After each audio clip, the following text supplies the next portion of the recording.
Miss universe এর মুকুটজয়ী ফাতিমা কি পাচ্ছেন? অনুষ্ঠিত হয়ে গেল মিস ইউনিভার্সের ৭৪তম আসর। এবারের আসরে মুকুট জিতে নিয়েছেন মেক্সিকোর ফাতিমা বোস।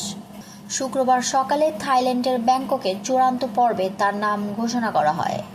বিশ্বের ১২০ প্রতিযোগীকে পেছনে ফেলে বিজয়ী হয়েছেন ২৫ বছর বয়সী ফাতিমা। এদিন তাকে ফাইনালের মঞ্চে বিজয়ীর মুকুট পরিয়ে দেন গত বছরের বিজয়ী ভিক্টোরিয়া কিয়ের থেলবিক। মুকুট পেয়ে আবেগে আপ্লুত হয়ে পড়েন ফাতিমা। বাকি প্রতিযোগীদের জড়িয়ে ধরে কাঁদতে দেখা গেছে তাকে। নতুন মিস ইউনিভার্স ফাতিমাকে কত টাকা দেওয়া হবে তা এখনও আনুষ্ঠানিকভাবে ঘোষণা করেনি মিস ইউনিভার্স কর্তৃপক্ষ। তবে বিজয়ীরা প্রাইজ মানি হিসেবে সচরাচর $2,50,000 পান, যা বাংলাদেশি টাকায় প্রায় ৩ কোটির মতো। ২০২৪ সালের বিজয়ী ভিক্টোরিয়া কিয়ের থিলভিককেও $2,50,000 দেওয়া হয়েছিল। তবে ফাতিমা ভাতা হিসেবে প্রতি মাসে $50,000 প্রায় ৬০ লাখ টাকা পাবেন।